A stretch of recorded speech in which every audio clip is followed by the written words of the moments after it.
বনানী কুন্তলা ষোড়শী ভোরের বুক ছিঁড়ে বেরিয়ে এসে পথহারা পথিককে জিজ্ঞাসা করেছিল, পথিক, তুমি কি পথ হারাইয়াছ? সেদিন দিশাহারা পথিকের মুখে উত্তর জোগায়নি, সুন্দরের আঘাতে পথিকের মুখে কথা ফোটেনি। পথিক সেদিন সত্যই পথ হারিয়েছিল। হে আমার গহন বনের তরুণ পথিক দল, আজ সেই বনানী কুন্তলা ভৈরবী সুতা আবার বনের বুক ছিঁড়ে বেরিয়ে এসেছে। চোখে তার অসংকোচ, দৃষ্টির খর্গধার, ভালে তার গা বালিকের এত রক্ত দিল, হাতে তার অভয় তরবারি। সে আবার জিজ্ঞাসা করেছে, পথিক, তুমি পথ হারাইয়াছ? উত্তর দাও হে আমার তরুণ পথযাত্রী দল, ওরে আমার রক্তযজ্ঞের পূজারী ভাইরা, বল তোরাও কি আর সৌন্দর্য রূপ বিমূঢ় পথহারা পথিকের মতো মৌন নির্বাক চোখে ওই ভৈরবীর রূপসের পানে চেয়ে থাকবি? উত্তর দে মায়ের পূজার বনের নির্ভীক শিশু। বল মা ভৈ, আমরা পথ হারাই না, আমাদের পথ হারায় না। বল আমাদের এই পথ চিরচেনা পথ, পথিকের পায়ে চলা পথ আমাদের জন্য নয়। সিংহ শার্দুল শঙ্কিত কণ্ঠ কুণ্ঠিত বিপদে আমাদের চলা। ওগো ভৈরবী মেয়ে, এ রক্ত পথিকের দল, নবকুমারের দল নয়। ভৈরবীর বসে আবার জিজ্ঞাসা করে, পথিক, তুমি পথ হারাইয়াছ? এবার বল আমার বন্য তরুণ দল, আমরা পথ হারাইয়াছি, বনের পথ হারায় না। অকুণ্ঠিতা অনবকুণ্ঠিতা বনবলার চোখে কুণ্ঠার ছায়া পথ থাকে, পরাজয়ের লাজ অবগুণ্ঠন করো। নিবিড় অরণ্য তারি বুকে দোলে দোলে, মহিরুহ শব্দলে, বনস্পতি দত্তলে, লতাপাতা শব্দলে দোলে তারা সবুজ খুনের তেজের বেগে। তারই মাঝে চলে চলে আমার বন্য হিংস্র বীরের দল, তাদের পথ দেখায় কাপালিকের রক্ত তিলক পরা ভৈরবী। অদূরে কাপালিকের রক্ত পূজার মন্দির, মন্দিরের রক্ত ভূপালিনীর কৃষ্ণ বিকল্প জিহ্বা দিয়ে টক টক করে পড়ছে কাঁচা খুনের ধারা।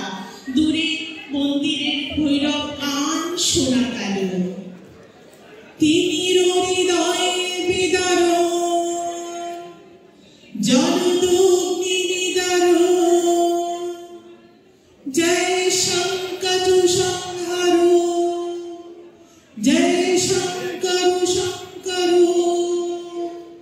রক্ত পাগলি বেটির পায়ের চাপে শিব আর্তনাদ করে উঠল।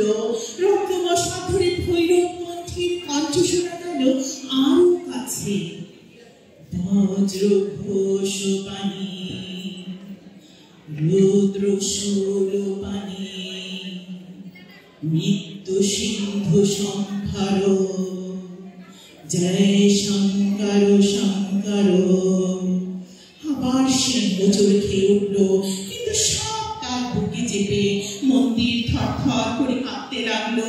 কলুষিত বনানী ঝড়ের ফু দিয়ে নাচতে লাগলো। কাপালিকের রক্ত আঁখে দিয়ে জল গড়িয়ে পড়তে লাগলো। আর দেরি নাই, ওই আসলে রক্ত পূজার বলি। ছেড়ে দে বেটি, ছেড়ে দে পুত্রকে, কল্যাণকে উঠে দাঁড়াতে দে। ইন্দ্রের বজ্রে ঘন ঘন শঙ্খ ধ্বনি হতে লাগলো। মেঘ ডম্বরাতে বাঁধনের বাজনা বাজতে লাগলো। বিজলি নিয়ে বজ্র করা নাড়ার মতো বাইরে দক্ষিণে কড়কড় করে কড়া নেড়ে ফেঁকে উঠল। তোর হলো পূজা এসেছে। বাইরে ঝড়ে তোলার তালে তালে ভৈরব পন্থীর দল নাচতে লাগলো। কি আনন্দ, কি আনন্দ, কি আনন্দ, দিবারাত্রি নাচে মুক্তি, নাচে বন্ধ, নাচে জন্ম, নাচে মৃত্যু, পাছে পাছে কাটা থই থই, কাটা থই থই, কাটা থই থই। ঝনঝন শব্দে মন্দির আর দ্বার খুলে গেল। কাপালিক বেরিয়ে এলো। নয়নে তার দারুণ হিংসা বন্দি, স্কন্ধে তার বিজয় কৃপাণ। মন্দিরের আসনে নৃত্য চলতে লাগলো। কাটা থই থই, কাটা থই থই, কাটা থই থই। দোলে একটা কাতরানি, একটা ব্যথিতার ক্রন্দনে। বনানী তেমনি দোলে দোলে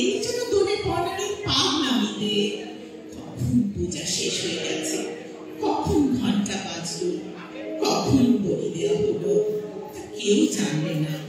মন্দিরের শুভ্রবেদী রক্তে ভেসে গেছে, সব পাগলি বেটি চরণ শিবের মুখ থেকে শিথিল হয়ে যেন নামতে চাইছে। বেটির পায়ে একরাশ কাঁচা রক্তাপুঞ্জ ধরফর করছে, যেন সদ্য ছিন্ন রক্ত জবার জীবন্ত কাতরানি। একরাশ ছিন্ন মুন্ড খেপে বেটির পায়ে ছল চোখে তাকানো তাকাচ্ছে। আকাশ থেকে অগ্নিরথ নেমে এলো।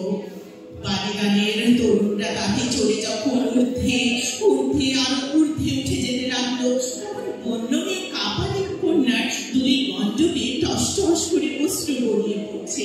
সে করুণ কণ্ঠে আর একবার জিজ্ঞাসা করে, পথি, তুমি পথ হারাইয়াছ?